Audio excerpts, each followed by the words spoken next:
The Wonderful World of Darklords. Report 32. Paradise Falls.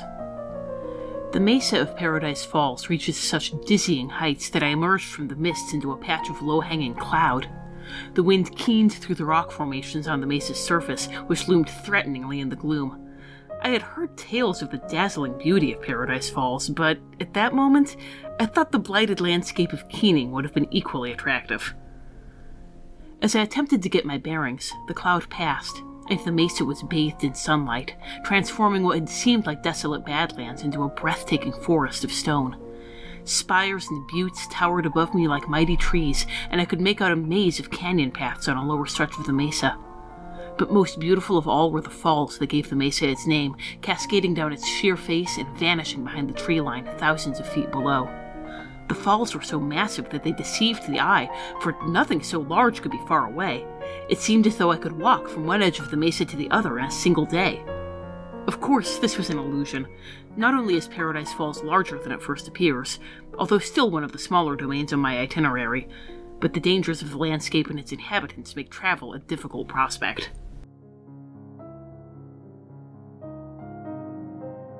Welcome to Wonderful World of Darklords. I'm Tom. I'm Rachel. And we're discussing how to convert Disney movies to Ravenloft Domains of Dread if we can stop crying long enough. Along the way, we'll look at the Darklord, the domain itself, and some plot hooks and adaptation ideas to integrate this setting into your own campaign. Today's episode, if you hadn't already clued in, Up. Yeah! So this is going to probably be a short episode, he said, hopefully. This is going to be a small domain. I could definitely say geographically it's a fairly small domain. But there is, we think, a great domain, particularly centered around a great Darklord for Up. So Up does not immediately suggest Ravenloft. No. We actually think there's a real strong Ravenloft domain here. Mm-hmm. And the fundamental reason, even though this is not like an obvious Ravenloft domain, is because we have that great villain that makes such a great Darklord. Alpha? Yes. He will be getting the dark torment from the Dark Palace. And let's talk about our Darklord that made us want to sort of do the effort of getting a domain out of this very un-Ravenlofty movie in a section we like to call The Lord.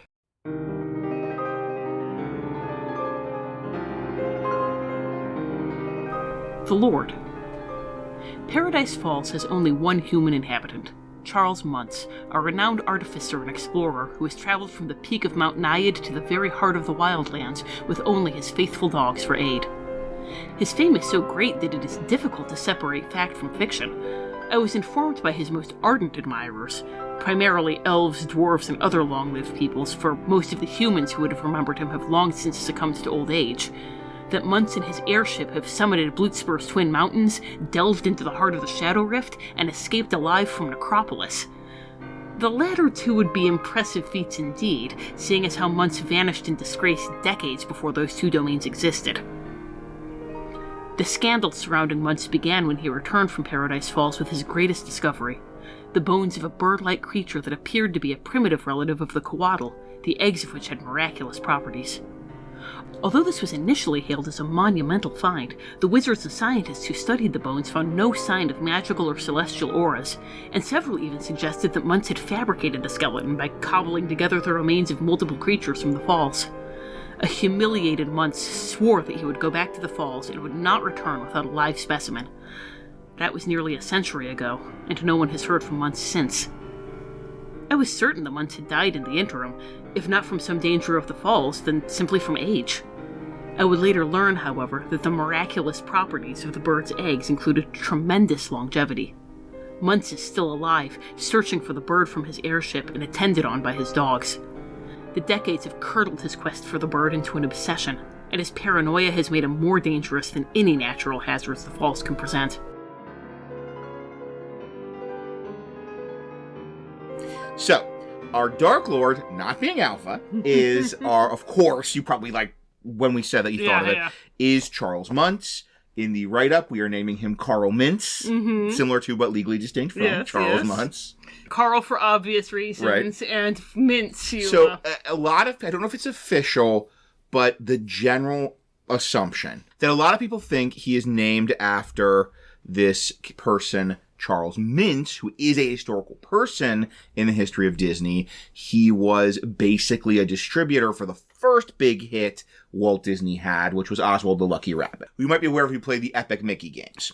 And he basically stole Oswald the Lucky Rabbit. Like, the way the contracts were set up, he stole Oswald the Lucky Rabbit and most of Walt Disney's staff. And then Walt Disney was like, what's similar to a rabbit? A mouse. Ha ha! And the rest is history. Yes. So I don't know if it's, like, officially confirmed by the writers or producers or whatever, but that's pretty, like, hard to doubt that Charles Mintz and Charles Muntz. So we are going with Carl Mintz for our similarly to but legally distinct version of this character. So we're taking that character from Up, who, although he is a very small amount of screen time and a small percentage of the movie, big shadow, like big presence. If Darklords are defined by obsession, then Charles Muntz is, he's a big one.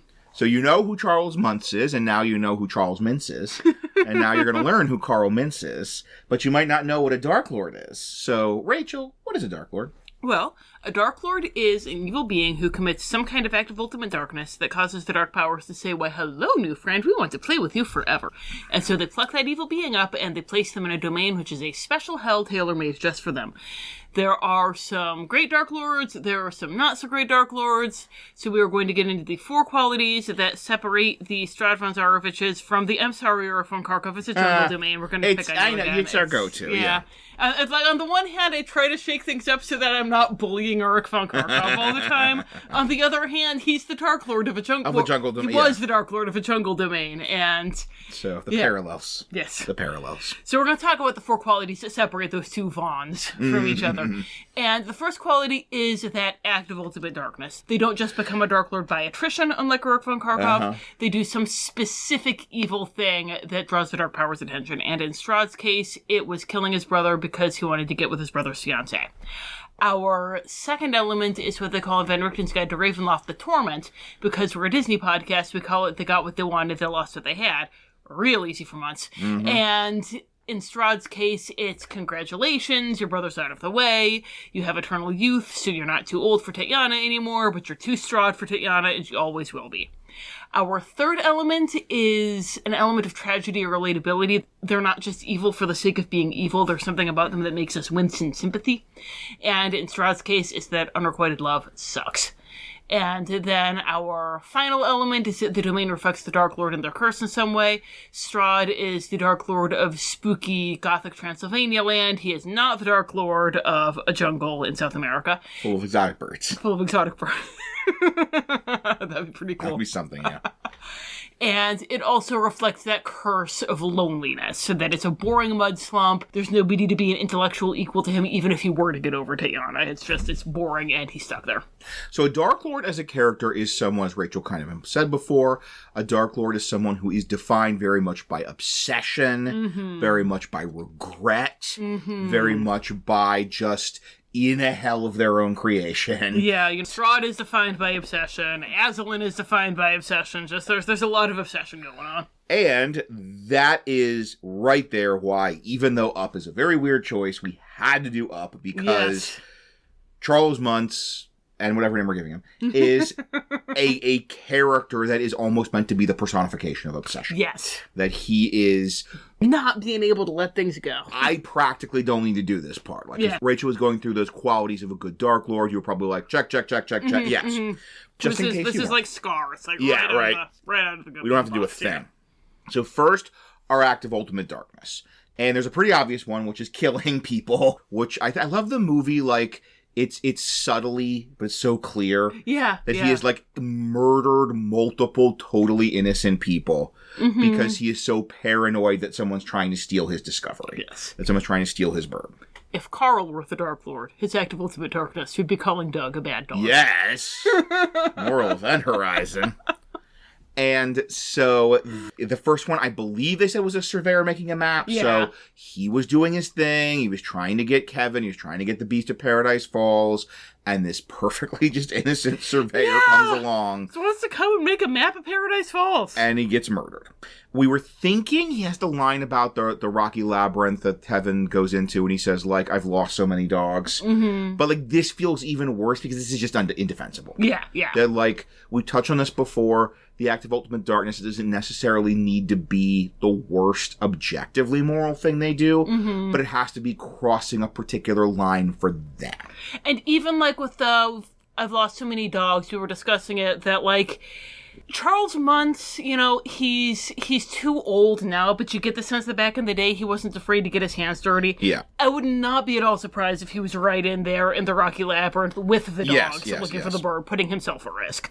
And he lost dogs, but he could just as easily have been killed himself. So, you know, he wasn't putting them in a situation that he was unwilling to enter into himself. So murdering the surveyor and the botanist and heaven only knows who else, that's a whole other kettle of fish. Yeah. Inarguably evil.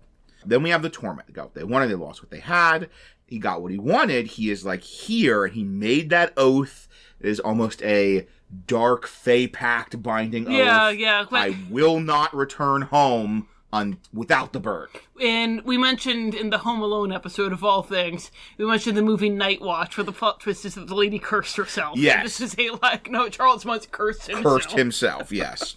And our torment is obvious. He will never go home. And he wants to go home, and he's lonely, and he, wants to have that adulation, those accolades back. He wants to restore his reputation. He doesn't just want to go home. He wants to go home victorious. Yes, he wants to win. And if he could just accept defeat, he could go home and have a much more pleasant life. But he absolutely refuses to do that. He's been there for decades, maybe centuries at this point in Weird Ravenloft time. And even just, a lot of people were making hay of this in the sort of write-ups about Karl Muntz and the wiki and stuff. That like, wow, that's Karl Muntz? Who's Karl Muntz? Russell never even heard of him. And the idea that, no, he's basically been completely forgotten. Yeah. That all of this, his decades and decades and decades and decades of murderous obsession have been to restore his reputation when almost everyone back home has actually forgotten about him. Yeah, wow, because it's even Carl was a huge fan of his when he was a child, when this happened. Like, everybody who knows who he is dead. Yes, everybody wasn't a kid. Yes. So, we're also bringing this up a little more in the talking about the adventures here section, but this idea that, like, we're imagining in Paradise Falls, it's not just Kevin. It's not just the monster of Paradise Falls. There are lots of amazing plants. There are lots of amazing animals.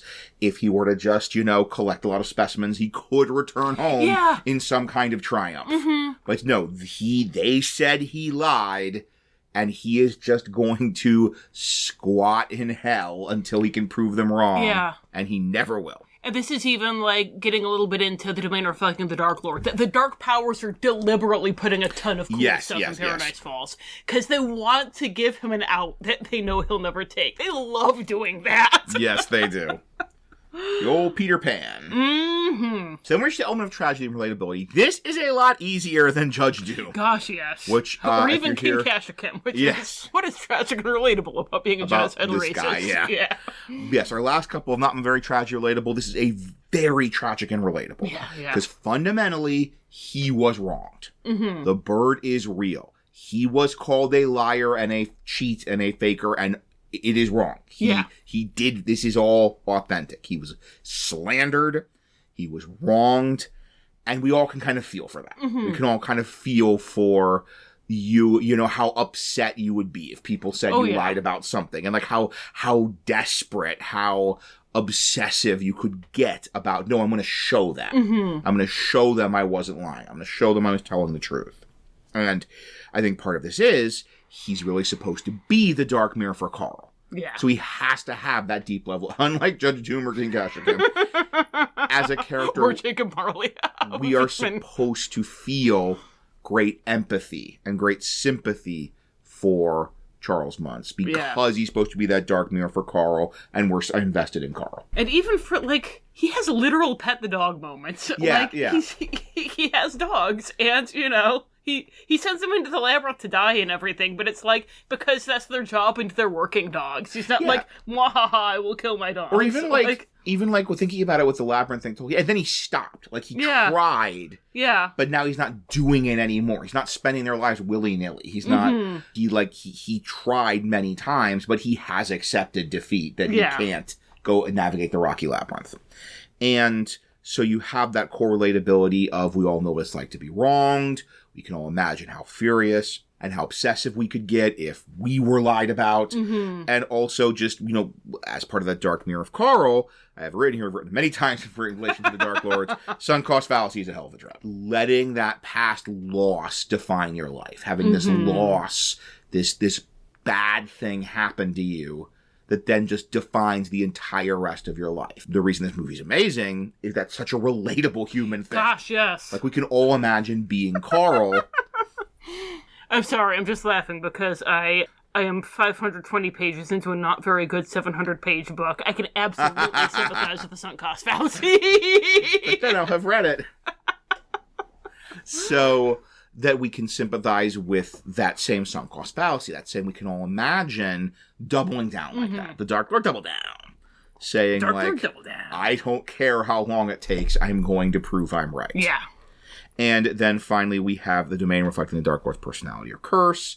There's the obvious connection of it's this kind of jungle adventure setting, and he's this explorer, he's this jungle adventure figure. He has this, like, strong personal connection in this world. Any of your PCs investigating Paradise Falls will hear about Charles Muntz, this explorer that went there. And it's even like the poisoned carrot, that kind of a got what they wanted, lost what they had kind of thing of, like, he loves the jungle, he loves exploring, but I like this. Yeah. Not where he never gets to go home.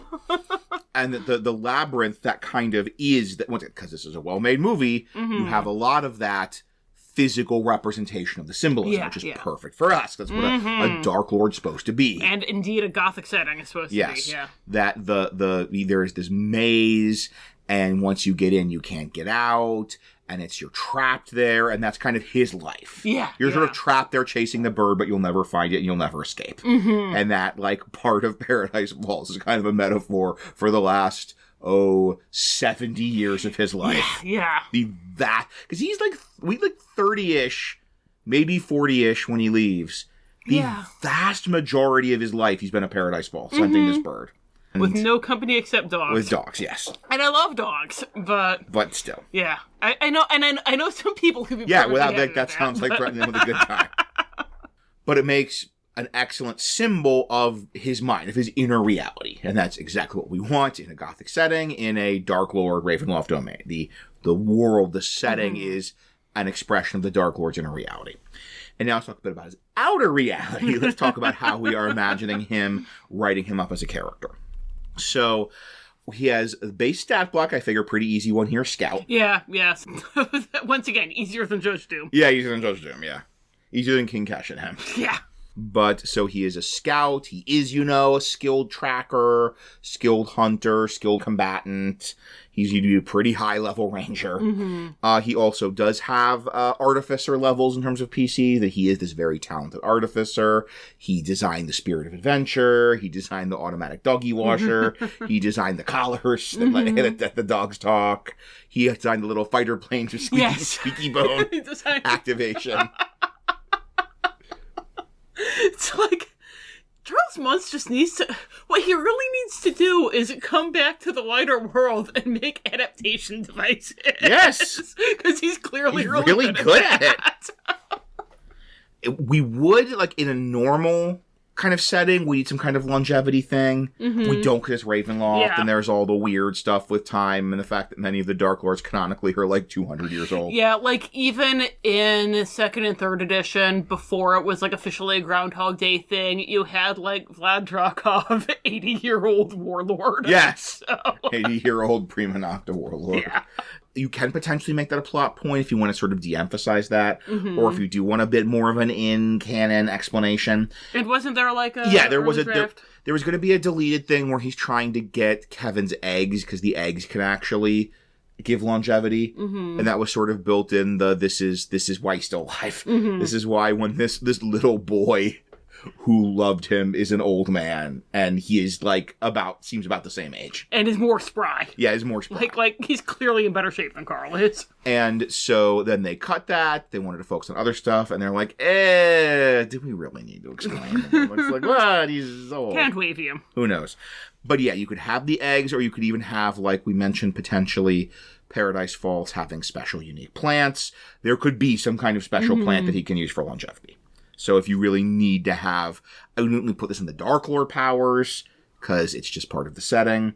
But that is something potentially, that's something your PCs would want. Yeah. Speaking of the collars, the best thing, the so great. Yes. We're imagining he has built these collars that are dog collars that basically do the awaken spell. And that works perfect. The awaken spell, the idea is you cast it on, you can cast it on a plant or an animal, and they get an int of 10, and they can speak common or speak a language that you pick, that you speak, and they're charmed toward you. Until you do something like bad to them. Like being mean to a dog.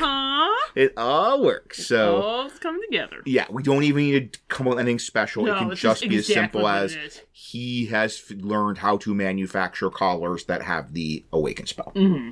And speaking of those collars, he's got a sword, he's got a gun, he's got a blimp. That's pretty cool. But his real critical force is the absolute loyalty of scores of dogs. That they will do whatever he says. They will do anything to please him. He has this unquestioned army of canine minions. But the great thing is, they're still dogs. Yes. They're talking dogs, but they're still dogs. And we're going to talk about this in a little bit. I think this is a fantastic place to do, like, tonally some non-lethal combat. And I think that's going to be important for the tone as well, because you don't want to be like, what if up but murder? Yeah. What if up but Carl was beheaded? Go on YouTube, look up directed by Michael Bay. Thank us later. So if you don't want Up directed by Michael Bay, I think, like, a lot of your combat encounters are going to be against these dogs. And if it's like they're dogs, and the PCs are hopefully going to take it a little easy. Like, even your murder hobo is PCs. Are right, gonna be like, that's a border collie. That's a bulldog. And he's speaking in a weird way toward me. I will stop you and bring you to my master. Like, how can you kill that? You monster. But the great thing is, since they're dogs, you can play into that, you know. Who wants the ball? Like, moment. Like, you can kind of take advantage of or distract them with squirrels or whatever. Yes. Or food. And that's going to be, I think, a ton of fun for your PCs. Yes. To be like, we need to stop these guys from getting us, but we can do it via throwing blank catch. And finally, the power that all darklords have. The closing the borders to trap you there. The plot device power, so you can't just leave Paradise Falls. Yeah. We're imagining, the mist obviously becomes impassable. There's even mist in the movie. It's great. It's so perfect. And that the whole area becomes, wherever you go, you end up in this kind of rocky labyrinth. That you have these twisting maze-like rocks, and you can't escape. So it'll just put you back in a sort of the main part of the domain. So the last thing we like to do in the section about the Lord is give the role-playing trait, ideal, bond, and flaw. We like to use quotes. In Merritt's Guide to Ravenloft, it's always quotes for each of these. So we like to use quotes from the movie, which sometimes presents a challenge. How did this compare to Big Hero 6? That TBD. So our current reigning champion is Yokai / Callahan, spoilers, and in Big Hero 6, who was a man of few words, man of action. Yes. Our reigning champion for the fewest quotes. I believe our reigning champion for the most quotes in a Disney movie, because I think overall it's Hades from Hades. Yes. Would be Jack Skellington. Yes. But Carl Muntz is also a man of very few words, a man of action. So we basically have one scene to draw from. And a lot of his other dialogue is pretty action-focused. Pretty like, get them! Stop them! Right. Bring them to the bird! Get the bird! Bring it to the ship! Just like Let go! It's just like Callahan going, this ends now! This ends now! That was his mistake! So, okay, here's what I got. Okay. Thank you, honey, for doing this. So, good lord. I basically... All right, Callahan, you hear that? He's coming for you! He's coming for the crown! Okay. So first off, adventure is out there. I like it. Which, like, that's a critical. This is, point for being easier than Callahan. I promised to capture the beast alive, and I won't come back until I do. That's either the ideal or the bond. Like, right. I feel like that's the bond because that even is like the sort of that it's all about the external. So okay, all right. One up on Callahan. None of them are that easy. Yeah. And maybe there's parts I didn't see that would make good quotes, but I just got the dinner scene. Okay. They call me a fraud, those But once I bring back this creature, my name will be cleared. Beautiful, isn't it? I spent a lifetime tracking it. Sometimes years go by between sightings. I tried to smoke it out of that deathly labyrinth where it lives. You can't go in after it. Once in, there's no way out. I've lost so many dogs. And here they come, those bandits, and think the bird is theirs to take. But they soon find that this mountain is a very dangerous place. You know, Carl, those people who pass through here, they tell pretty good stories. A surveyor making a map. A botanist cataloging plants. An old man taking his house to Paradise Falls. That's the best one yet. I can't wait to hear how it ends. That's either the trait or the flaw. But which that whole one you just said, you know Carl through, I can't wait to hear it. Yes. We can cut out you know Carl because, he's not... You know. But, these people who pass here, they all tell pretty good stories. Mm-hmm. So that's either because that trait is the trait, his trait is his paranoia, but also his flaw is his paranoia. Yeah. I like it for flaw. Yeah. I think with trait, he's going to start more charming. So I know you were looking at the dinner scene where this is going to be listeners where there's most where we pause recording and then come back. The scene where he's showing Carl around his specimens. Ooh, yes. Pausing recording. Check that out. Do now back to the show. So we paused. We did our usual stop and look over some quotes and pull up not quite usual. We've had a couple, but and pull up the screenplay, which is the sort of last resort, trying to find specific quotes. And we think for the role-playing trait, we've got that when he's first showing them around his like little museum in the Spirit of Adventure. He says, "How are things back stateside?" Almost tempted to go back a few times, but I have unfinished work here. Because that's like the nice version. That's the like everything. He's being a charming, gracious host, showing you around his museum. That's how he'll present it. Yeah. And I think I found our ideal there. Oh, yeah? If he'll go back. It's when he's first showing them around the museum. And... Dog with a bottle of champagne. Yes. His ideal is, surprise me. Most of the collection is housed in the world's top museums. Of course, I kept the best for myself. Yeah, I love it. It's not about adventure anymore, it's about trophies. Yes. Ooh, that works. That works. Like, adventure is how there used to be his ideal. Yes. But not anymore. Copy and pasting that and cutting the names of specific cities. Like New York, London, Munich. Londinium, Illaluk. All right. So, I would say, in my professional judgment, that was a lot easier than Callahan. Yeah, because once we expanded our search, we found another scene. So we found two scenes. Callahan is still our reigning champion. Still reigning the winner and reigning champion of impossible to find, man of few words and lot of action. Man of few words, many of which he's presenting a false face for. So Callahan. So we've talked about the sort of core reason. We have this amazingly perfect combination of amazingly tragic and amazingly sinister. Makes a perfect Darklord. But now let's talk about the relatively small domain he is Darklord of, in a section we like to call The Land.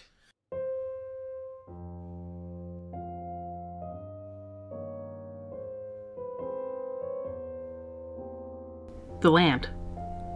For all its beauty, the mesa is rife with dangers. It is easy to become lost within the twisting spires and labyrinthine canyons. Had I been unable to fly above the landscape to orient myself, I would likely have wandered in circles for hours. Cloud banks conceal sheer drops, and patches of jungle within the mountains are home to a variety of predators. At one point, I encountered a towering bird with vibrantly colored feathers. It matched descriptions of the animal Muntz had found, but surely a creature that I stumbled upon after a single day could not have evaded Muntz for nearly a century. I had made camp for the night and awoke to find it rooting through my pack, searching, it turned out, for the chocolates I had brought as mist talismans. I initially intended to shoo it away, but it was such a strikingly beautiful creature that I found myself sharing my chocolate with it instead. It left me when my limited supply ran out, and I found that from that point on, it became far easier to navigate the natural hazards of the falls. These natural hazards, however, are far fewer in number than the traps that Muntz has laid to capture the bird. Thankfully, these traps are non-lethal, as Muntz's vow was to return with a live specimen. I avoided several covered pits and a few wicked-looking bear traps. A bird with a shattered leg would still be alive, as well as cutting myself free from a snare. However, as I navigated through a particularly dense patch of underbrush, I felt, Too late. A pressure plate moving beneath my foot. I tried to throw myself aside, but a volley of darts sank into my flesh. I had the hazy impression of quadrupedal creatures closing in around me before everything went black.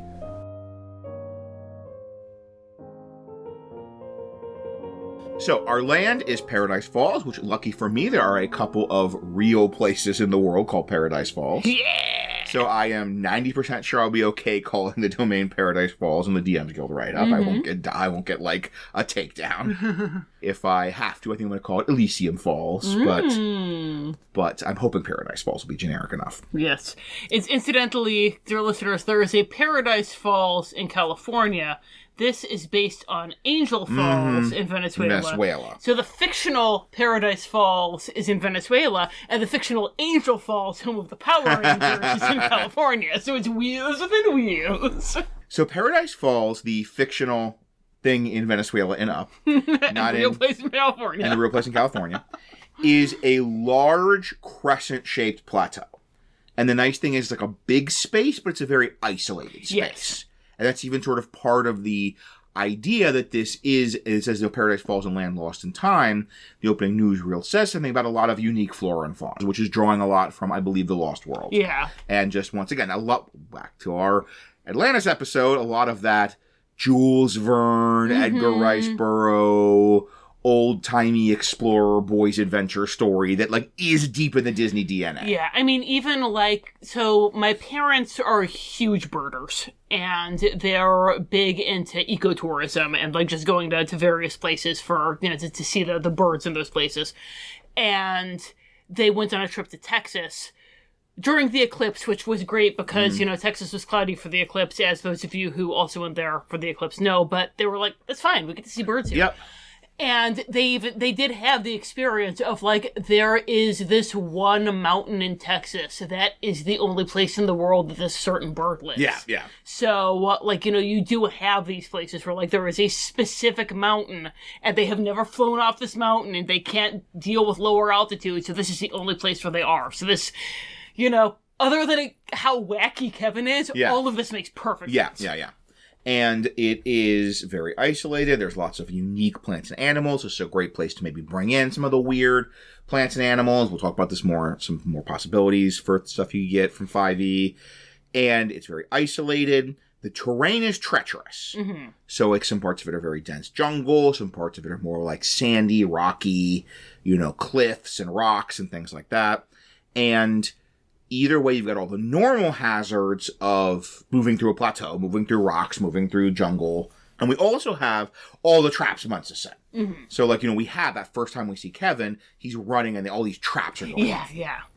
And the great thing here, and we mentioned it before, we're going to mention it again, they're all non-lethal. Yes.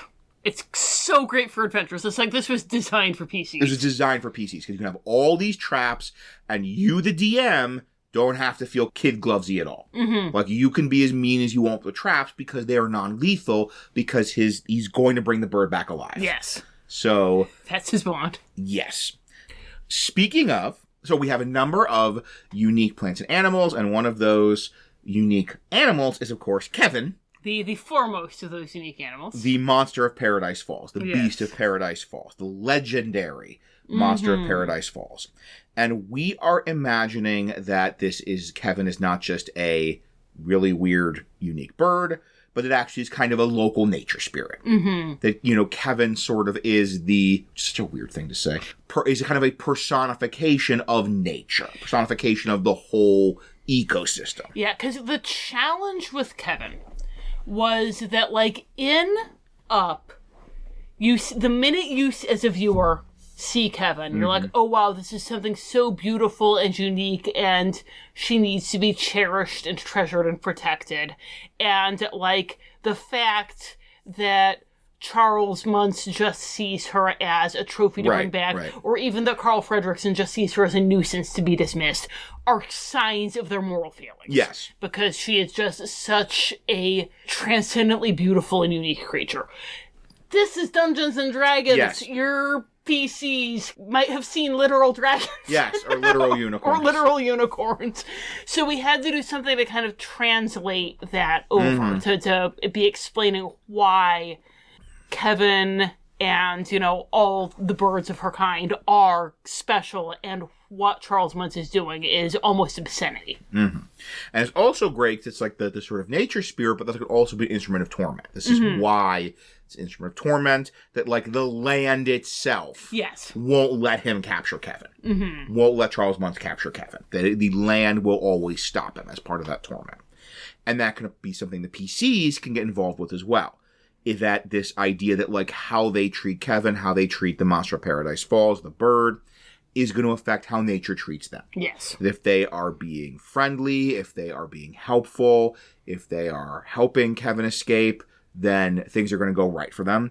If they're hunting Kevin, if they're trapping Kevin, if they're giving Kevin to Muntz, things will go wrong for them. Then they'll fall in pits, find tangled, which is, I think, evocative of the movie. Yeah. For that same idea of like when Carl is doing the wrong thing, things are going bad for him. Yeah. But when he starts doing the right thing, he starts having like better luck. Yeah.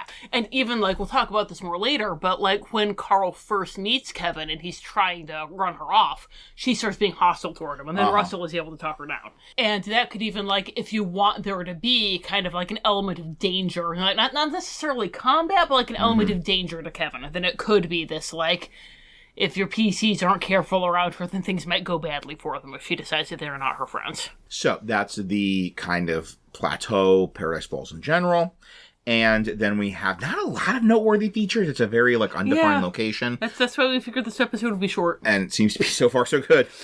Looking at the time so far. Cursing ourselves. The thing here is you can put in whatever kind of jungle, rocky, mountain adventure terrain you want.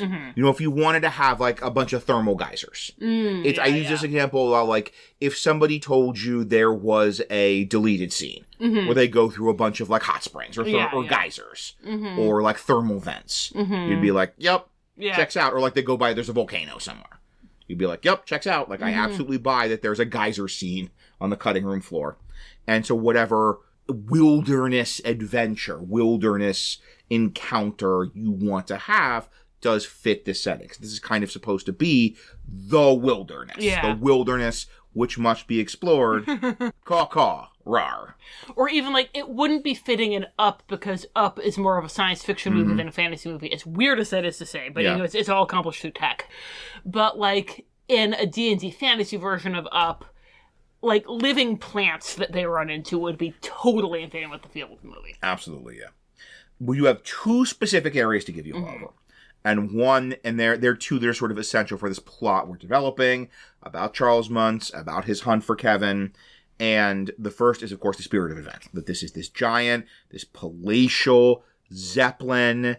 It has got his living quarters. It has got his museum of past achievements. We're imagining, as we said, he's a former adventurer, so he maybe has a lot of really cool magic items or good treasure there, which we'll loop back to. It's full of dogs in all sorts of roles. You've got dogs as the chef, dogs as doing the cleaning, dogs probably doing all the maintenance. There's probably doggies with wrenches in their mouths in the engine room. Oh my gosh, I love one. Doing little doggy wrenchy maintenance stuff. And so that's great. And this can make a dungeon. Like, in the sequence where they're rescuing Kevin, this almost is like a dungeon. Yeah, definitely, You've got, quote-unquote monsters. You've got the trying to move around the space. And even the whole is trying to settle without combat. As we said, we love that this is going to be a super non-lethal adventure.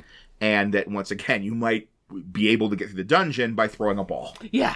Or you might be able to defeat the doggies in their little fighter planes by saying, look, a squirrel. Yeah, this works great as a low-level adventure. Yes, absolutely. Because it's so non-lethal, and, like, they're dogs. Like, if you started getting into a higher-level adventure, you'd have to turn them into dire wolves or whatever. Yeah. Like, they're dogs. This is great for second-level PCs. And this is, like, scalable in because you could use, like, the Mastiff. Then if you wanted to go up a bit, you could use the wolf stat block. If you wanted to go up, you could use the dire wolf stat block.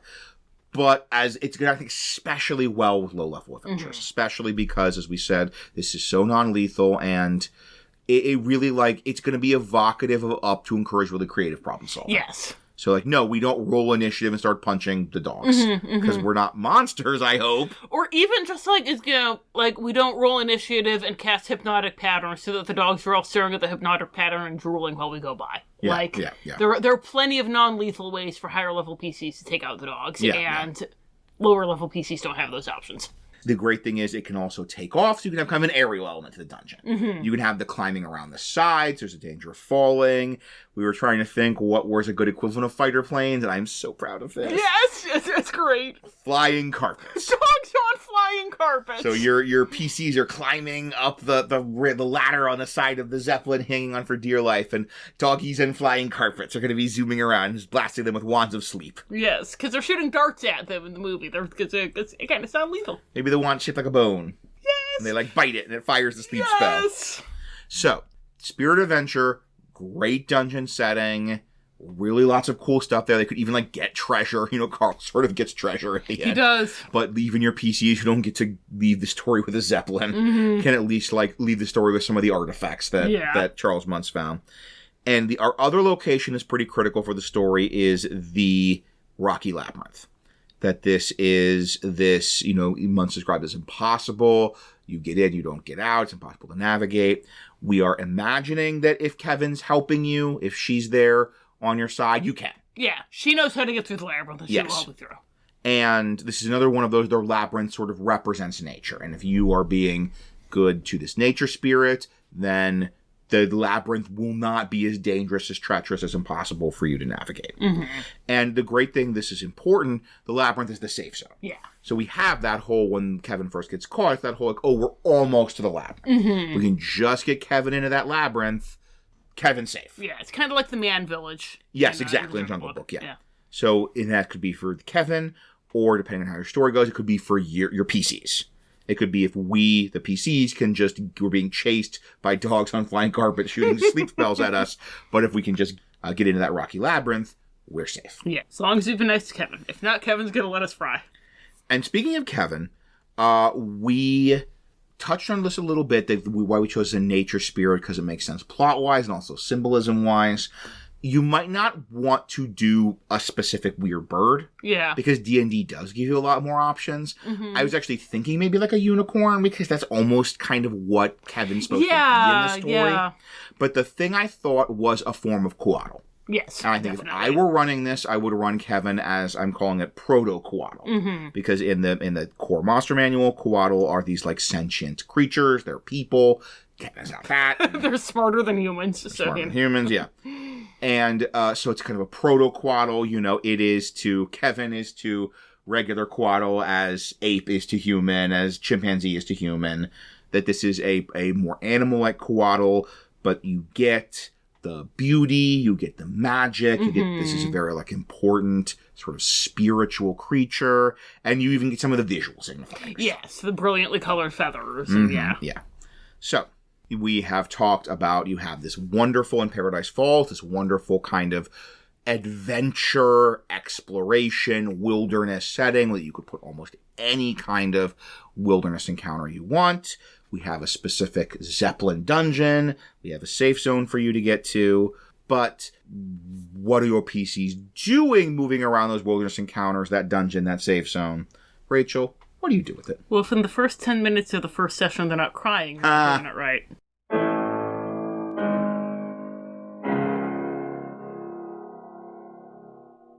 Dread possibilities.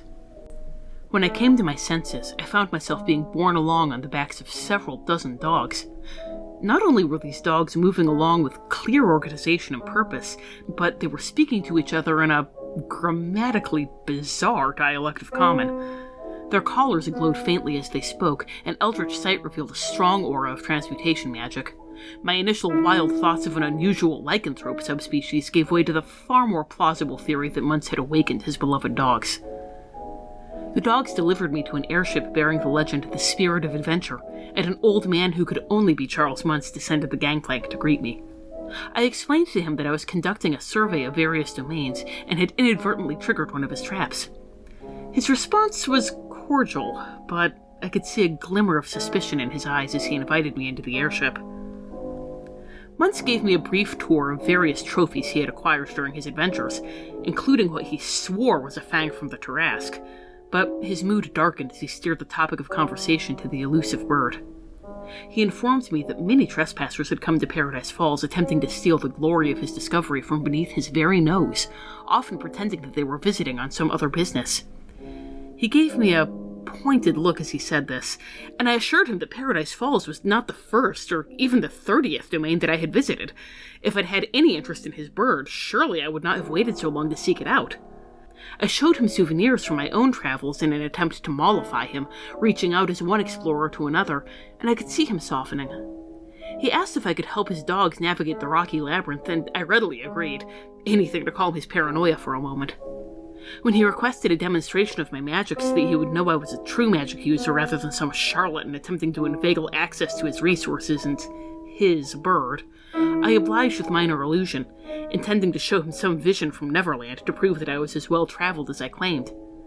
However, as I cast the spell, the miniature pirate ship that appeared in my hand was in a strange color. A color that was not a color. An explosion of huge, brilliantly colored feathers rained down from the ceiling as wild magic surged around me, feathers that were a perfect match for the bird I had seen. This was all the evidence Muntz needed, and he ordered his dogs to subdue me for questioning. Thankfully, I was able to cast Fly and escape, although the dogs soon pursued me on flying carpets, forcing me to navigate the rocky labyrinth on foot to the nearest mistway. The land continued to shape itself in ways that helped me and hindered the dogs, and I made a mental note to bring back more chocolate if I ever returned to Paradise Falls. I want adventure in the great wide somewhere. I want it more than I can tell. So what brought your PCs, these heavily armed transients, to this isolated Paradise Falls, this plateau, a land lost in time? I assume their wife died, yes, and they're flying their house over because that was the promise that they made. If that is your PC's backstory, you are in luck. Yes. We have got the domain for you. If your PC had, my wife died and I made a promise to her that we would go to Paradise Falls, and yeah! This is the domain for you, my friend!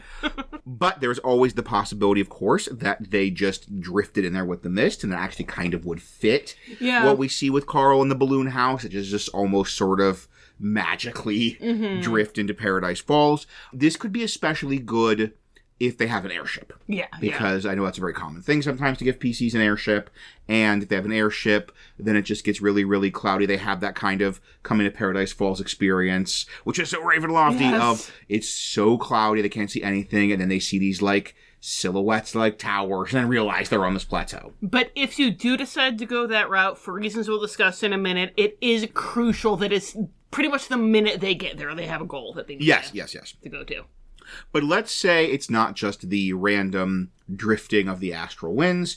It is they go to Paradise Falls. They set out to Paradise Falls. And one possibility is they're looking for Carl Mintz.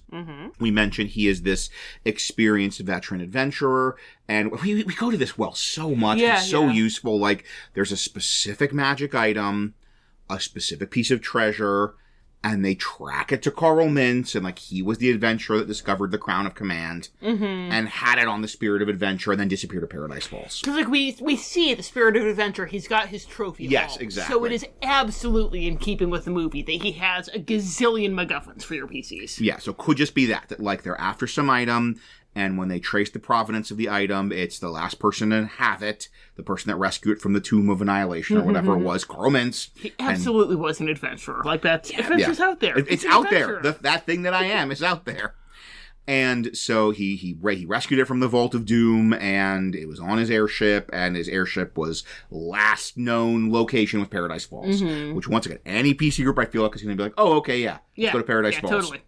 If you want something that's not like a specific MacGuffin, it could be that they're looking for Mintz, or even that they're looking for people that are looking for Mintz. Which is going to get really dark. Yeah. There was this, I've read a little bit, like I watched The Terror, and I've read a little bit about the sort of British Arctic expeditions, polar expeditions. I listened to the first 3 hours of the audiobook of The Terror before realizing I was never going to finish it before I was due back at the library. I need to do sort of my Audible credits on it. And that the British were trying to look for the Northwest Passage, get to the North Pole, etc.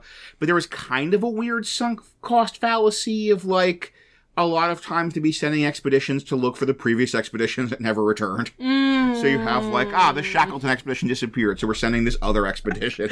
Guess what happened? All the way down. All the way down. So it totally could be, yes, there was the Mintz expedition, never returned. So maybe if you want to get really dark, you have got the Frederickson expedition. No, not the Frederickson expedition. He really adored, he was his childhood hero, so he put together this expedition to go search for what happened to Charles Mintz and then never came back. So you're like, your PCs are the sunk cost fallacy. They're like, that when we need to go send people to find the Frederickson expedition. And this could be nice. You could even, especially if you want some sort of like role play, you really like that scene where Muntz is being friendly to Carl and you kind of want to have that kind of like dynamic.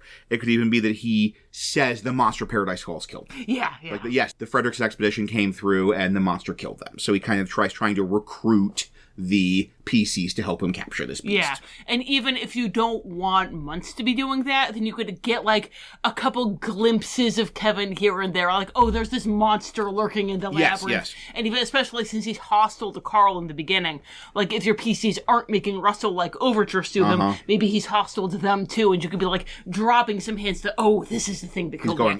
Like that. Yeah. And if you want the surprise reveal of Mintz, if you don't want that they're going to find Mintz, if you want the kind of Up experience. You don't want them to know that you're doing Up. Yeah. Then it could be that they are all sorts of stuff they might want in the jungle. Because the whole idea of Paradise Falls is this land outside of time, there's all this unique flora and fauna. So there could easily be unique plants, unique specimens, unique magical creatures that they get sent to find. Like, we talked about this in our Jungle Book episode. If you're a child of the 90s, you know that the rainforest, according to the 90s... Every disease, yes. Yeah, like, everywhere you turned, there was a cure for every disease. There was an episode of Gargoyles about it. There was a Sean Connery movie about it. Like a very problematic Sean Connery. Reviving Ophelia mentioned this movie. Yeah, no, the ants can cure cancer, honey. So just, this was a big thing, the idea that the rainforest has all these medicinal plants that have yet been discovered by science. So it could be that, yeah, we use a Jungle Book, the idea of, this plant that gives you, like, greater restoration. Like, to do a greater restoration, you need this unique plant that's found at Paradise Falls. Another one that I think could be very useful for your PCs. We're going to say, if you've been thinking Jungle Adventure, you've been thinking Tomb of Annihilation, yeah, we're going to bring up Tomb of Annihilation in a couple minutes. Go you. But one of the things in Tomb of Annihilation, there's this group of Akakra, and they say basically if you go to this Medusa's lair and get this black orchid that she grows, and we can do it to do a magical spell to give you flight. So it could totally be the black orchid. They get sent to get specimens of this black orchid, but if the person's with them or they get the ritual or whatever, or you modify it, they can use that for flight, which if you've seen Up, you know that could be very, very cool and useful to do an Up-style climax. To do a climactic thing where the spirit of adventure is sailing off with Kevin. Oh, that's great. But the PCs get flight, and so they can zip up and fight dogs on flying carpets. Yes. So yes. And once you arrive there, whether you are coming there to look for Charles Mintz, whether you're coming there to look for someone looking for Charles Mintz, whether you're coming there to look for a magic plant that lets you fly. I love we have Charles Muntz and Carl Mintz, and the names are so close to each other that they're just kind of blending together into Charles Mintz, who is the guy who stole Oswald the Lucky Rabbit. Take so that! It's all like...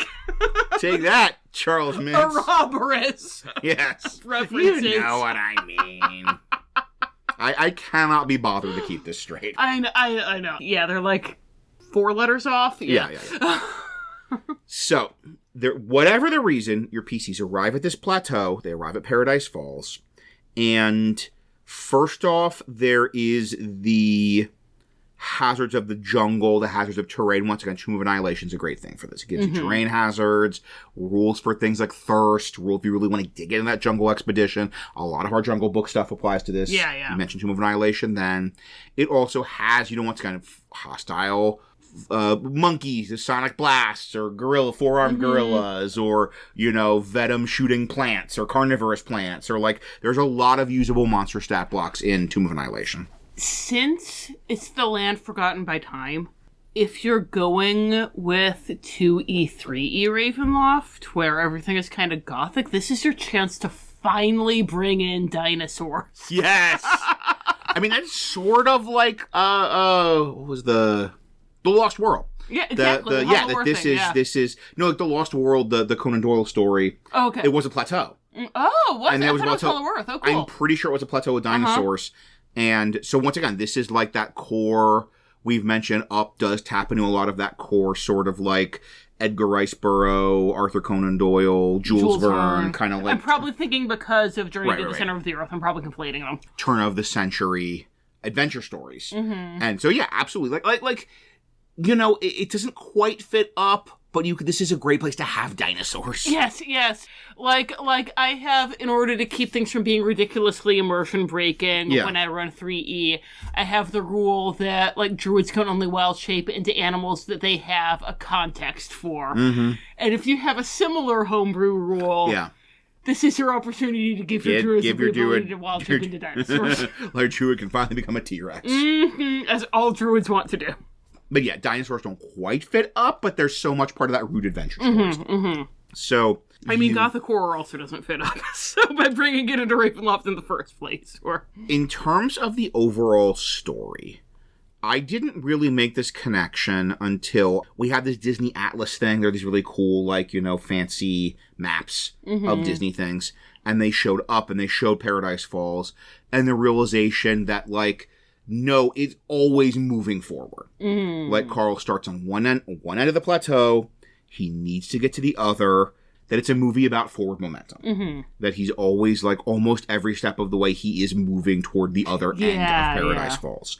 So I feel like, Rachel mentioned this, some kind of goal. Like, it can't just be like we wander around randomly. It needs to be they have some kind of goal, maybe some kind of time limit, but you want that sense of forward momentum. You want that sense of we are always, as PCs, moving from one end of Paradise Falls to the other end of Paradise Falls. Yeah, like, even if it's like, if you do they kind of drift in their airship and around Paradise Falls, then maybe it's on the way to a domain they really need to get to as soon as possible. And they hear there's a mist way over on Paradise Falls where Carl wanted to put the house. And so they gotta get over there. Yeah, they gotta get to that end. As soon as possible so that they can get out of here. So whatever, they come in, they need some kind of, they're on one end of the plateau, and a proper up story is going to give them some gold at the other end of the plateau. And at some point, you meet Kevin. And you meet the Beast of Paradise Falls. And you meet him and befriend him like Carl and Russell do, unless you want to do that fake out that we're talking about, where they think at first that Kevin is the one who killed the expeditions, or even if you want them to be friendly to Muntz at first, and then discover that he's a monster. So in that case, you get, like, these glimpses, and you're playing it almost like it's a slasher movie where Kevin is the monster. Maybe even, like, you know, you come back and find a bunch of your supplies have been ravaged. And just like that's something stalking you.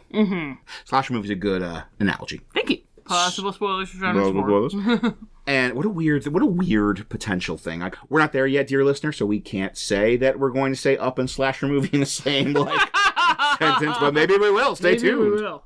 So at some point in this journey, they're dealing with flora, they're dealing with fauna, they're dealing with Merryweather, they're dealing with volcanoes and rocks and cliffs and all sorts of, like, terrain to cross.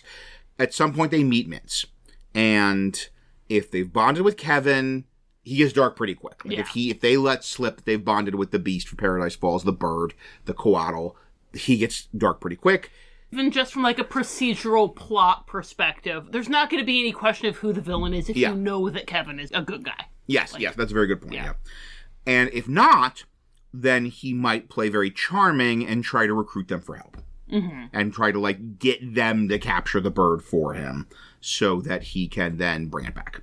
He like sends them to capture the bird, but of course he sends some of the dogs to be chaperones. Just keep an eye on them. So you could get a Doug. Because we want to give you a Doug. We want to give your PCs a Doug. Because Muntz knows that if they capture the bird, they're going to try to steal it. Yes. Because they always try to steal the bird. So, you know, he's got to send dogs with them to make sure that doesn't happen. And so I remember when we were planning this, Rachel said, like, all right, but what if you have PCs that are like, sure, we'll give you the bird, whatever. We're not like soft-hearted little Boy Scouts. We are cold-hearted, heavily armed transients. If you have a party of absolute murder hobos, yes. like, you've got somebody playing Rourke and somebody playing Helga. Yes, then they were happy to give this guy a bird and then move along. Mm-hmm. But the great thing is, because Muntz is so paranoid, it's like, no, it's very easy to believe that no matter what the PCs do, he will turn on them. Yes. He will say, well, you're going to claim credit. Well, you're going to betray me. Well, you're going to do something. Well, you're going to say that you capture the bird, and I'm going to lose, some of the glory that I wanted. But you're going to steal it. Now that you've caught it, you're going to steal it and take it with you. So whatever happens, like, it's kind of what we're building with this whole him being a Dark Lord, that anytime anyone comes to Paradise Falls, they end up in conflict with him. He ends up trying to kill them. No matter whether they help him, oppose him right away, just try and mind their own business. No matter what happens, he will inevitably turn on them. So you get an inevitable Zeppelin boss fight. Woo! Which is not what we're all here for. We are all here for a Zeppelin boss fight. And it could be a full-on attack, full-on boss fight, or it could be you do the capture them and try to interrogate them. That he's captures them to bring them back for interrogation, find out what they know. Once again, we've said a couple times, we're going to say a couple times in the future. Part of the advantage of this setting is that this great non-lethal. Yes. That all of his goals are accomplished with tranquilizer darts and nets. Yes. And pits that don't have spikes in them. Mm-hmm.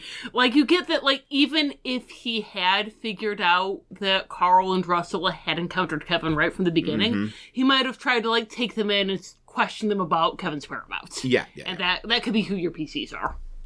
And to do a full up experience, then that conflict with Muntz/Mintz needs to have some kind of dilemma. Needs to have some kind of, like, he throws the lantern and sets the house on fire dilemma. Much as we were talking about with Atlantis, having to have a moral dilemma. Yeah, that it has to be the PCs have some kind of goal versus some kind of conflict with Muntz. And it could be, if they are good and noble non-murder hobos, it could be rescuing Kevin. If they're, like, medium murder hobos, a nice thing you might do is if he gets Kevin's babies. Yeah, If he gets the baby Kevin, and that might be, like, some of your medium murder hobos might be like, okay, we wouldn't care about an adult bird, but that's a cute baby bird. It's a cute baby bird. We got to give that cute baby bird back to its mama. We're not monsters. We're not monsters. And so, like, we're like the guys from Atlantis. We're pretty rough, pretty mercenary, but we're not monsters. Like, the guys from Atlantis would totally have handed over Kevin, but they're not going to hand over the baby. They're not going to hand over a baby. Vinny's, he's got to get his flower shop. Or it could be, if you have much more extreme murder hobos, there is a trick that I have found. Yes. As a DM, even with the most murder hobo party. And that is revenge. Yes. So if you have Muntz be rude to them, insult them, belittle them, then even very murder hobo parties, in my experience, are like, all right, we're going to destroy this guy's Yes, life. PCs are so petty. Yes, they're so petty. Anything. They're like, this weapons shop clerk was rude to me. I am going to ruin their life. Yes. I am going to make their wife divorce them. Like, I am going to just drop everything till we wreck this person's life. It's like what we were talking about in the Alameda Slim episode about how Alameda Slim has such PC Yes, energy. exactly. You're like, these people fired me for yodeling. I'm going to conquer America. And if that sounds like your party, Yes. then have Charles Muntz be rude to them. Have them be rude to them, belittle them, mock them, and just get that. If you can't appeal to the better angels of their nature, you can appeal to the baser angels of their nature. And of course, you know which angels are more, which angels they have fed more. Will they follow the path of righteousness Yes. or the path that rocks? The path that rocks, which is, of course, destroying the lives of petty people that are petty. So, whatever happens, you lead to some kind of big set piece. And the great thing is, your big set piece can be in the Zeppelin. Yes! And that is just awesome. And part of why we're doing this is our youngest is on a big Up kick, which is a wonderful thing because we just get to watch Up over and over and over again. And really ask a parent whose child gets obsessed with a movie how that movie is, because they will have had to watch it once a day, every day, for multiple days, maybe twice a day. I mean, the entire origin of this podcast Yes. is watching The Lion King 3 times a day. Yes. So, So we are currently in a phase where we're watching Up at least once a day, sometimes more than once a day. followed by multiple episodes of Doug Days, which, if you haven't Yes. watched it, it's on Disney Disney- Plus. really Check good. it out. bunch of shorts about Carl and Doug set after Up. They're great. They're really great. Especially Flowers. Watch Flowers. So Thank us later. And so we watched Up over and over and over again. And the great thing is, like, a parent in that situation can tell you if a movie's good or not. Mm-hmm. And we can say, you know what? We are never like, hey, how about something else, buddy? We're like, yeah, sure, watch Up. Yeah. We are happy to watch Up every day. Mm-hmm. And a lot of the action scenes, to be evocative of Up, should have a big element of chases and escapes. Yes. That, like, once again, Up is such a movie about, like, motion and movement. And almost all the big action set pieces in Up are always about movement. So just you have that scene where the dogs are chasing them when they're leaving the Zeppelin, and like they're on Kevin and Russell swinging around on the rope, and they're like jumping from rock to rock to rock, and they're like, jumping. There's a lot of and that's the kind of action scenes you should have. Yeah. As opposed to something like The Incredibles where they are combat. Yes. And even the ones that are based on escapes, like whenever Dash and Violet are doing stuff, Yes. it's very much coded as combat. Right, like Incredibles, you can imagine like, okay, there's a robot and we're rolling initiative and we're punching the robot.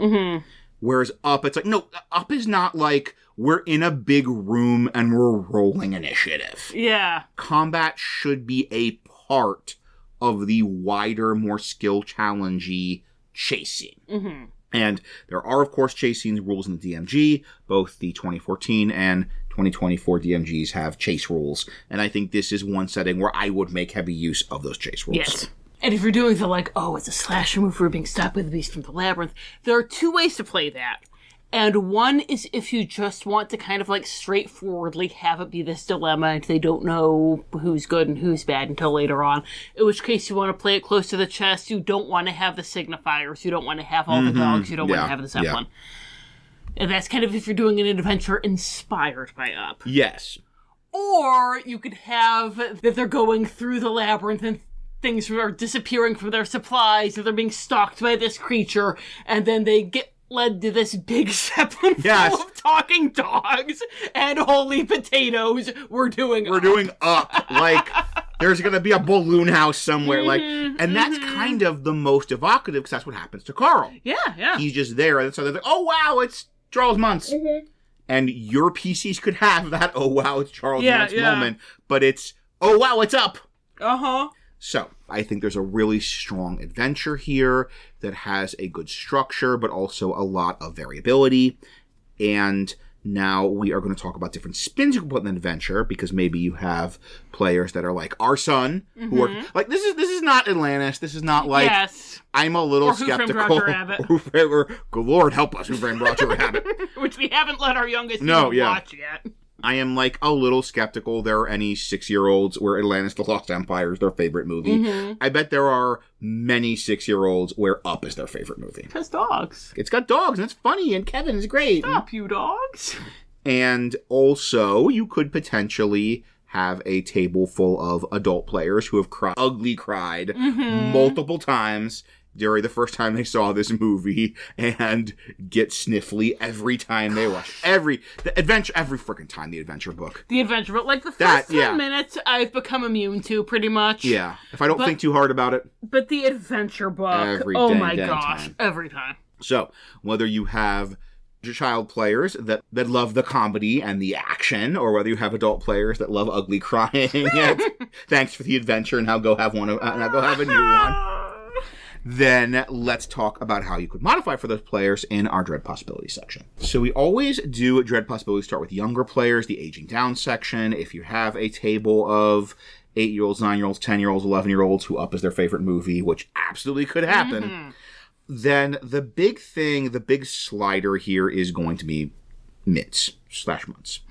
Like, how lethal, how murderous do you want him to be? And once again, Up does perfectly, like, they don't actually say he murdered anyone. I remember I was looking up the quotes, and I was reading a description, and they said in the description that, like, he knocks skulls.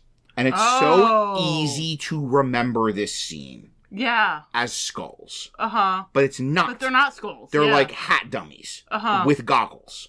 It's not even, I even remember for a long time I would have said it was like different hats and helmets that he took from those people. But it's not that. It's different, like his hats. Oh, really? I mean, I think they're all like the leather hat with the goggles. It's all the same hat. So I'm pretty sure this was just like a display of his own hats that he had. This wasn't like trophies he took from his murder victims. Okay. But once again, if you'd asked me before our son watched it every day, I would be like, oh yeah, one's like a helmet, and one's like a this, and one's like a that, and he's talking about the people he's killed, and like, no, it's not that. So you can easily do what the movie does, downplay the murderousness, and have it be this kind of implied menace that doesn't need to be specifically... it doesn't need to be skulls. Yeah. And it doesn't need to be skulls with hats for trophies. Maybe he was really mean and scared those people away. They seemed fine. This mountain was a very dangerous place. Yeah. But who knows what that could mean? Maybe they broke their legs. They all broke their legs. He's just breaking legs left and right. Another big one is going to be how he treats the dogs. Yes. Like, honestly, that is, for younger players, going to be how much sympathy they have versus how much we will drop everything to murder this guy. Is he mean to the dogs? For a lot of adults also, honestly. Yeah, honestly, yeah. That's a slider that can work either way. Like, that being mean to the dogs could be kind of an aging up, don't do this with kids thing. Because they don't want to see anyone being mean to dogs. Yeah. Or it could be no, it's cool. It's cool. This is a bad guy. Yeah, this is a bad guy. We can murder him. I mean, there's literally on TV tropes, there's kick the dog and pet the dog. Right, exactly. And, in Up, we never see him be cruel to any of the dogs. Like, even Doug, he's not mean to Doug. He doesn't yell at Doug. That all comes from Alpha. We never see him do it. Yeah. So, I think the movie does a really good job of, it doesn't make us feel bad that he dies by showing him being super nice to the dogs, but it also doesn't make us flat out hate him by showing him being mean to the dogs. Like, honestly, the person who's meanest to the dogs is Carl. I don't believe at any point he calls any of them a bad dog. Yeah. And also, obviously, and this is that, kid divide, us watching versus our son watching, the whole deep themes of regret and loss and living in the past. If you describe the plot of Up, this is such a silly kid's adventure movie. Yeah. But it's a movie that you really, to unpack, you have to be old enough to understand Carl. To understand that idea of loss and of regret. Yes. So it's not something a lot of kid players are going to get, so you just have him be a mean old guy. Yeah. You don't need this, deep paralleling that he is haunted by his regret, so he's living in the past. And he's just a mean old guy, and the great thing is, a lot of this you can baseline with the movie, so even, all the non-lethalness. Yeah. And actually, this is live, baby. Live, baby. So, kids aren't really going to get the paralleling with the regret and the loss. But if you want to have that kind of we're not so different, and I, kind of that's so important for Charles and Carl, even though Charles never actually calls it out, then you could do something with the being wrong. Yeah. That part of what makes Muntz sympathetic, we mentioned it back when our element of tragedy and relatability, is the fact that he did find the bird. Yes, he and did everyone find the bird. said he didn't. And kids get that. That's every not child has fair. had a time they got in trouble for something they didn't. Yes. So you might have in your group of 10-year-olds, there might be a PC who at some point got in trouble for something they didn't do. And if you want to have some of that not so different, that shows that's up really in good. That's really good. Then really, really play that up. But what if you don't have a group of young players who love the colorful adventure and comedy? You have a group of older players who love the themes of regret and longing and wish this had gotten an Oscar. What about older players? It's me. I wish I'd have gotten an Oscar. I wish I got an Oscar. Okay, I don't think we need a content advisory for this one. I would hope not. If you're able to listen to an episode about Up, then you should be fine. Anybody who can't listen... Content advisory, the first 10 minutes of Up. Exactly. So, and on that note, just don't be dark and edgy. Lord. Good Lord. Nobody wants it. The dogs eat people. Yes, they eat human flesh and the Zeppelins powered by skulls. Yeah. You might have it be that there are skulls, because everyone remembers there being skulls. Yeah. But, don't have it be, the Zeppelin is powered by skulls and the dogs eat people. Yeah. Yeah, you can try and incorporate those themes of grief and loss. If you have a PC who has those themes of grief and loss, you can, you need to have that mirroring of Muntz to the PCs. Yes. And, just, finding a way to connect that regret, that loss to the PCs. Our occasional co-host, Chris Newton, we've mentioned a couple times that his first podcast was the Gameable podcast. It started as the Gameable Disney podcast, and it became the Gameable Pixar podcast because they ran out of Disney movies. I highly recommend, if you want to run an up game and you want to figure out how to connect months to your PCs, go and listen to... If you don't have time to listen to both parts, then listen to part 2 of their up episode, because they talk about some of, like, the different kinds of tragic loss that can hit a PC. Like, there's loss, and there's a ruin, which is basically what happens to Munce, that, like, he loses everything. And then there's something else, I don't remember what it is, but I highly recommend you go and listen to that to figure out how to build in that parallelism. And then, going back to all of us remembering it being skulls. Right, yeah. You can absolutely, it's in character for him to have trophies of the people. Yes.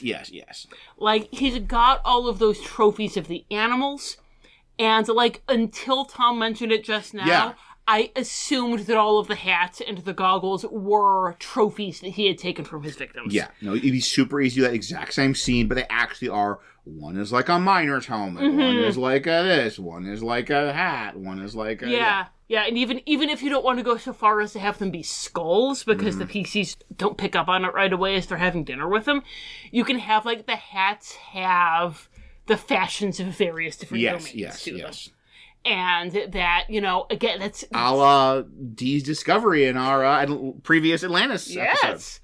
So, and that adds such a creepy edge that, like, he's a big game hunter, he's a trophy keeper, and he's keeping the trophies of human beings, and that implies he hunted them. Like, that implies there's some most dangerous game stuff going on. Yeah. Where, like, he's really frustrated that he can't catch Kevin, so he has to catch somebody. You could totally believe this guy hunted humans for sport. Oh, 100%. And you could even have that be, if you wanted, your Act 3, where, like, he deliberately lets the PCs go into the labyrinth and starts hunting them down, and they have to escape before he catches them. That'd be an excellent, like, really dark, for adults Act 3. And, but, he's got to keep his skills sharp. And then, the other big thing for scaling it up is to have it be more lethal. Like, obviously, there are the non-lethal traps to begin with, because he wants to bring Kevin back alive. Right. But you can believe that he does have more lethal stuff on hand for things other than Kevin. I mean, you even get this in the movie where, like, at the very end, he pulls out the gun. Yeah. And he is just like, no, he just wants to kill them now. This is not a sleepy darts. This is not a net. This is a net or a pit trap. This is a gun, and he is shooting them. I'm sorry, I am laughing because Tom said sleepy darts. Yeah, sleepy darts, just like as if that's a thing you know. And if you have small children... I bet you know what I'm referencing. ...who have watched T-Rex Ranch. If you don't have small children who have watched T-Rex Ranch, you have no idea why I'm laughing right now. So, it could be that once he decides that he wants to kill somebody rather than incapacitate them and bring them back alive, then... they trade out the wands of sleep for fireballs. Yes. But generally, like, Up is so perfect, and it's so tonally perfect, and you can lean a little more into the kid, a little more into the adult, but those are kind of already there. It's not even adding a lot, it's just leaning one way or the other and how you appreciate the work. So, let's give you our parting thoughts on this small but mighty... this masterpiece of a movie. And domain, I hope. And give you our parting thoughts in the section we like to call... Parting Thoughts.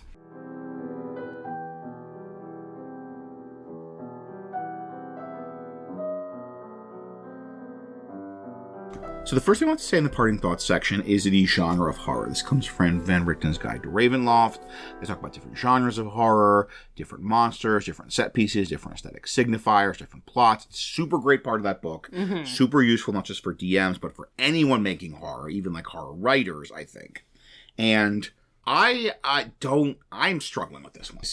This is slasher, yes. Once again. Yeah. We spoiled it. weirdly enough. Yeah.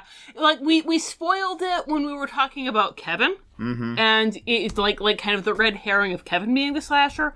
But, like, Charles Muntz is hunting you. Yes, like, yes. the version of this that we're doing with Charles Muntz as a villain, he's going to be hunting you down, trying to kill you in that slasher. As dissimilar as Up seems from Friday the 13th. Which, I don't think any human being has ever said that sentence in the history of the Earth. That we've talked about how Up is drawing a lot of a thing that is a big part of Disney, which is that kind of turn-of-the-century exploration adventure drama, like Jules Verne as Edgar Rice Burroughs, etc. And taking that in a horror direction. Yes. Is slasher. Absolutely. Like, slasher is the horror. I feels wrong in my mouth, but... I mean, even, like, if we're going to talk about The Lost World, right, as an exploration thing? Yeah. The horror version of that is Jurassic Park. Yes, exactly. Which is a slasher. So as weird as slasher and Up are in my mouth to say, that no, a horror iteration of Up is going to be a slasher. Yeah, it's the guy who's trying to hunt you down and kill you. It's going to be I'm not most struggling with this nearly as much as Tom. It's going to be the most dangerous game, which is a slasher story. Like, that's the horror version of Up is the most dangerous game. Yes. I don't think there are any other, like, part of me even wants to say Gothic because it's so psychological. Right, yeah, because it's so much the internal. But no, it's not Gothic. It's just slasher with slasher sauce. Slasher sauce. So then we like to talk about what kind of game to run. There are some domains like Haslan or Barovia or Darkon where you could easily run years and years and years of play. Like, Barovia has Curse of Strahd. It has a level 1 to 10 campaign that people play for like 2 years. I'm on the Curse of Strahd Reddit, and lots of people are talking about completing the campaign is usually 2 years of pretty regular play to do Curse of Strahd. My beautiful baby Borka. Totally run years in Borka. Come join our Discord, see my big thing on Borka. Others, like one that has come up in our discussion of Roger Rabbit, Sire 1313, is a single adventure. It's maybe 2 levels tops, but like really it's a mod. Like Sire 1313 exists to do 1 to 2 sessions. Or the other most dangerous game domain, Valachan. Yes, there is 1 adventure to have there. Both of these are good. Both of these are valid. And this is, I think we've been very clear. Yes. And sometimes we'll disagree because I tend to come down on the side of one-shot. Rachel tends to see more of the possibilities for longer campaigns. But we're pretty in agreement on this one. 100%. You cannot run a years-long campaign here. 1 session, if not 2. Like, most people, if your sessions are like 4 hours, 6 hours, this is 1 session. Yes.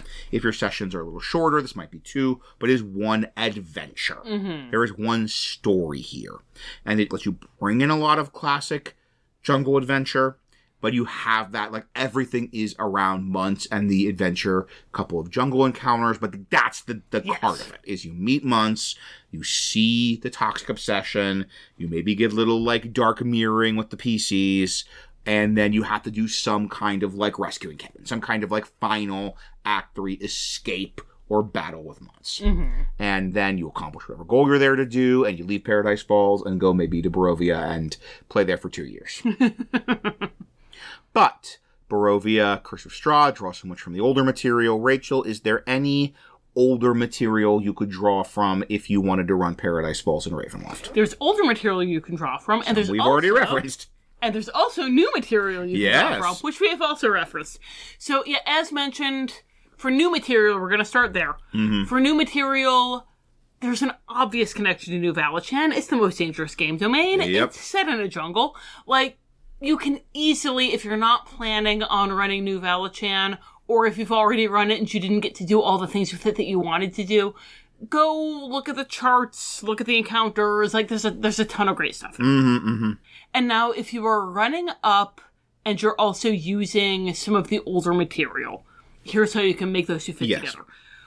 We talked about in our Jungle Book episode the, like, Jungle Book domain that they previously made, which is the Wildlands.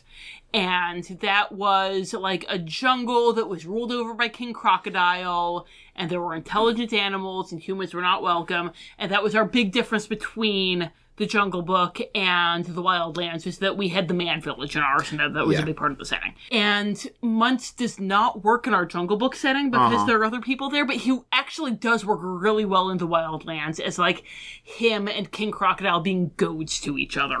That King Crocodile hates humans, he wants to get rid of humans, and there is this stupid, annoying, persistent human who just refuses to leave. Like, that works if you want to do the Wildlands and you don't want to have Muntz as a Darklord. You just want to have him be an encounter within the Wildlands, because, like, they don't really work as co-Darklords, and if they're Darklords of neighboring domains, then they're not interacting. So if you want to have this as an encounter in your Wildlands game, this works great. This is one of the great things with Muntz being so focused in small scale and its bigness plateau, is if you don't want to go full Darklord domain, you could easily just have him as an NPC. Yes. As a paranoid NPC in a plateau in any jungle setting you want. Yes. So even in totally non-Ravenloft, my turn to older material. I've already mentioned Tomb of Annihilation. You absolutely could have Tomb of Annihilation. 100%, yes. If you are running Tomb of Annihilation, you could absolutely have, there's this plateau in Cholt called Paradise Falls, and there's an airship there, and there's Charles Muntz, and there's Kevin, and you have that be one of your adventures in Tomb of Annihilation. Yes, 100%. And then the other thing, we mentioned this when we were talking about, like, why Charles Muntz is young and the early drafts where Kevin's eggs give youth, and we talked about the, like, in 5e, there's the whole Groundhog Day thing, so it doesn't matter so much, but in 2e, 3e, they didn't have the Groundhog Day thing, and so if you are doing 2e, 3e, the way that they did things there was that everyone technically aged, but not really. Like, you had some of the Darklords who should have been extremely old. Yeah. I think Vlad Drakov, I said 80s, I think he's actually supposed to be in his 90s. But he has the vigor of... He's still prima nocte. Yeah. He's like 50. He's a silver fox, Yeah. Like, he's still, he's like the old guy with the sword who's like, training you, but he's still 1990s era Sean Connery. Yeah. He's Sean Connery in Highlander, yeah. And then kind of a similar thing with Ivan Delisnia, my boy, where, like... Silver fox. He's another silver fox. Like, he and Ivana are both in their 80s, and Ivana, like, looks 20, feels 20, is unaging, and she's actually part of Ivan's curse, because every day he looks in his mirror and he's a little bit grayer, and Ivana's over there being gorgeous. But, even though he is clearly not 20, he's also clearly not 80. Right, yeah. And you could very easily take one of these Darklords who are going to be functionally immortal because of the dark powers, but don't know that they're functionally immortal. And have them have found out about Kevin's eggs. And have them as the quest givers who are sending out the PCs. Like, we have so many opportunities for Aslan to be our quest giver, right? Yeah. Like, in Atlantis, we just talked about this. There are so many opportunities for Aslan to find out about this magical stuff and send you out to learn more about it. This is your opportunity for one of these not so cosmic global scale Darklords to be your quest giver. If it's somebody like Vlad Drakov or Ivan Delisnia, who really wants to get younger so that Ivana can't rub his face at how old he is anymore. Or even sending him hair dye as a birthday present. Yes. So, great possibilities to either bring this into domains or even have other domains be the sort of inciting incident that gets you to Paradise Falls. And now let's talk about the final section of our parting thoughts, the strengths and challenges of running a game in Paradise Falls. Strengths is a great. It's up! It's friggin' one of 3 animated movies to be nominated for straight Best Picture. Even the flippin' Academy had to acknowledge the greatness and glory of this movie. And Muntz/Mintz is such a great tragic figure. Yes. And there is a ton of potential for sympathy, a ton of potential for dark mirroring with your PCs, which is like that's the like Darklord slam dunk. If you can do a dark mirroring with the Darklord. And also the fact that it is this jungle adventure story that gives you a really cool, like, setting, a really cool, like, place to go for a Dungeons and Dragons game, because a lot of that older turn-of-the-century adventure story material we've been drawing on for Up is also a major source for Dungeons & Dragons. Like, Dungeons & Dragons is also drawing from a lot of, like, Jules Verne or Edgar Rice Burroughs or The Lost World or things like that. And so this lets you do a kind of jungle adventure story, and it lets you do something kind of like with our Jungle Book, same thing. But you have a human adversary at the core with a bit more of emotional resonance than Shere Khan. Your PCs are probably not going to, like, feel a dark mirror of Shere Khan. Yeah, I know. And also that it's shorter, so if you're like, I kind of want to do a jungle adventure story, but I don't want to do a hex crawl, then this gives you a one-shot. And the fact that it has this human adversary means it's not just the druid and ranger's time to shine. Yes, like, we talked about this as a weakness in our Jungle Book episode. Of, like, if you're doing this wilderness adventure, then so much of it is, if you have a druid or a ranger, you're fine. If not, then you're hosed. And, like, they're going to be the stars of the show. Yeah. And the fact that you have Charles Muntz at the core of it means that the druid or ranger can handle all of the wilderness adventure stuff, but then the barbarian can kick Charles Muntz's butt. And that's fine. Or even, like, your wizard has the sage background, and, like, they're a huge Charles Muntz fanboy. They're, like, they know all this stuff, but they can recognize all the trophies. Yeah. Because they've read about Charles Muntz. And so, finally, I've mentioned it a couple times, I absolutely adore that it makes perfect sense in this setting for all of his stuff to be non-lethal. All of his traps and all of his combats. He doesn't order the dogs to kill the PCs. He orders them to subdue the PCs. And I, as a DM, always feel that temptation to kind of kid gloves the PCs. But the great thing is, if, like, no, he's not trying to kill them, then I can make this combat as hard as I want. Yes. Or I can make the traps as devious as I can imagine, because it's just going to end up with them in a big net. Yeah. Not with them at 0 HP and bleeding out in the dirt. But Rachel, what about some of the challenges of the domain? The biggest challenge to this domain is this is an adventure that has upset dressing. But at its heart, it doesn't feel like an Up adventure to me. This is a Disneyland ride. Yeah. This is I looked into the Xbox did a, like, Pixar Adventures Connect game. And they had an Up level. And this is that. This is the Up level of a video game. Yeah. It's like you don't have those deep themes of grief and loss and regret unless you have a PC with some crazy jungle backstory. You're not going to get that mirroring. You know, when people think of Up, they think of the first 10 minutes. They think of crying their eyes out.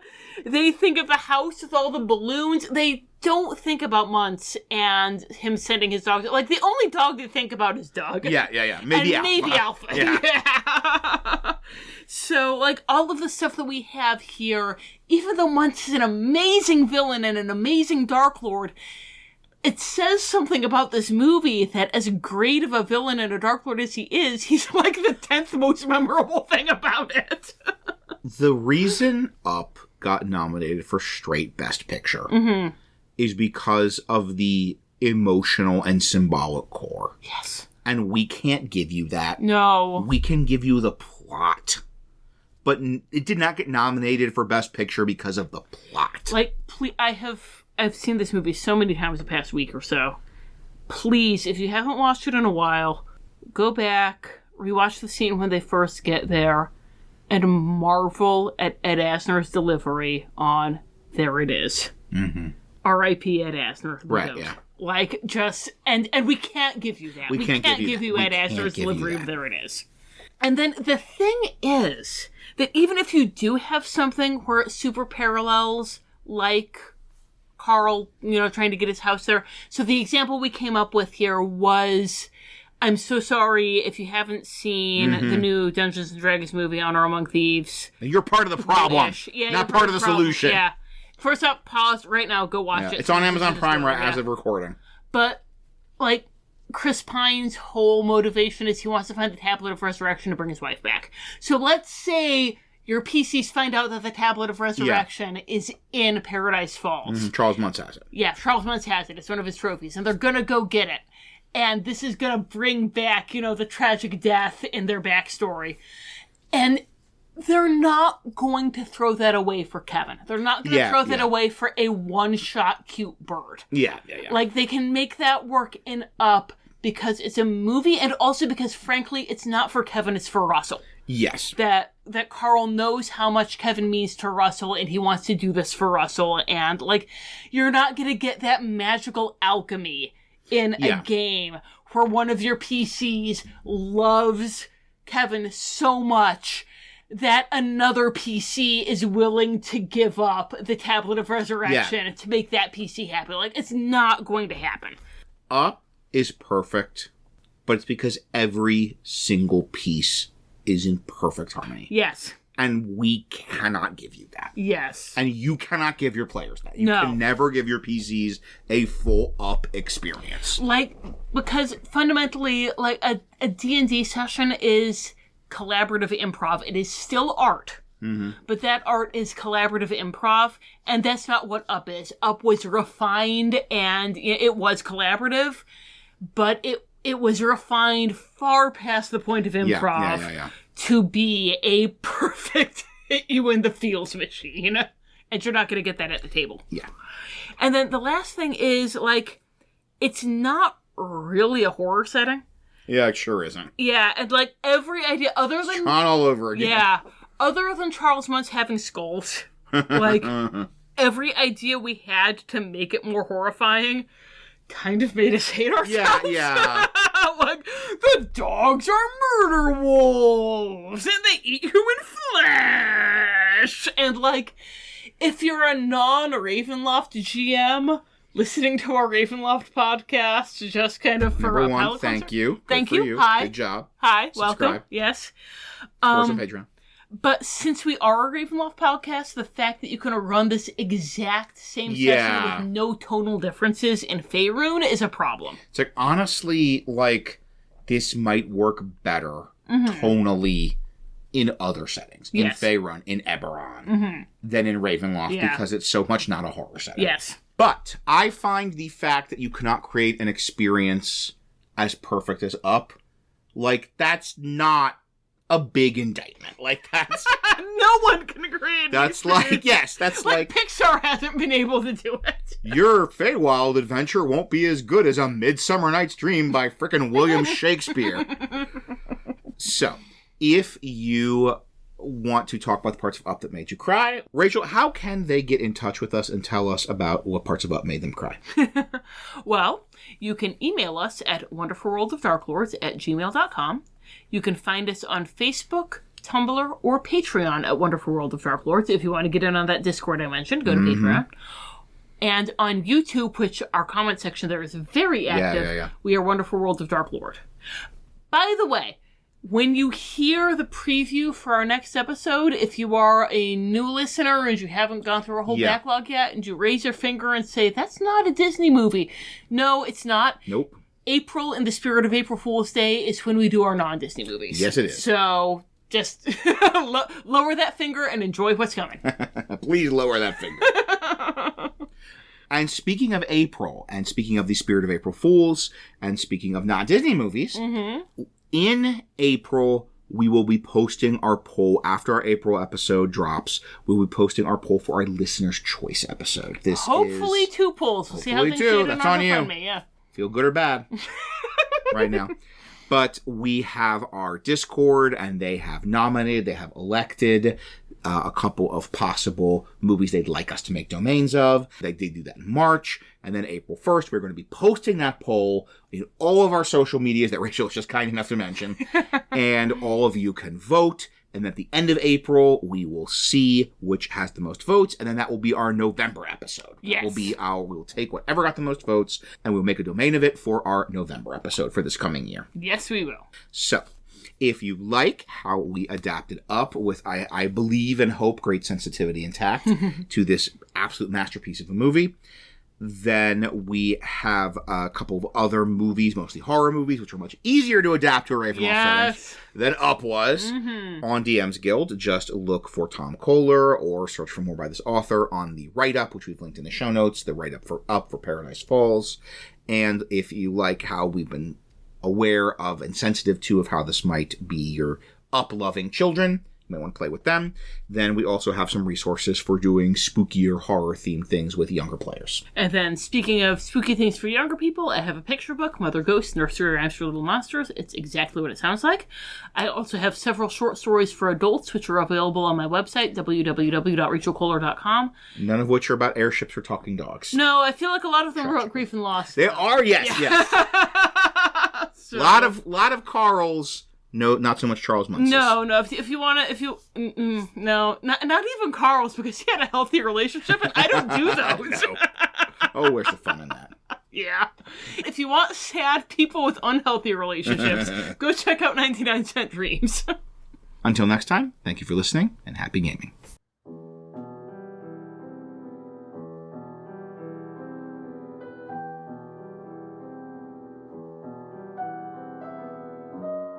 Parting thoughts. Although he was once an intrepid explorer, Charles Muntz has become a miserable, paranoid hermit who cannot even enjoy the potential for adventure that surrounds him on all sides. Instead, he clings to his bitterness and obsession, fixated on clearing a name that the world has long forgotten. A second wild magic surge nearly sent me tipping into a canyon as I made my escape. Up until this point, these surges had been nothing but helpful, even life-saving, and I had bridled at my patron's offer to remove them. These incidents in Paradise Falls have made me reconsider. After today, part of me thinks, I wish someone would come and take this magic away. Right now. What's said is said.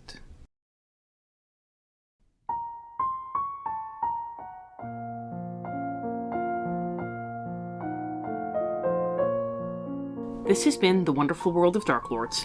We have no affiliation with Disney or Wizards of the Coast. All music recordings used in this episode are in the public domain and were obtained through museopen.org. Titles and links are in the show notes. Dialogue for Yensid was written by Aslan Rex himself, who you can follow on Tumblr at Darklord Aslan. The Wonderful World of Darklords logo was designed by Haylight Jones. You can find links to their work in the show notes. If you'd like to support the show, look for us on patreon.com or find our tip jar on Red Circle. Thanks for listening.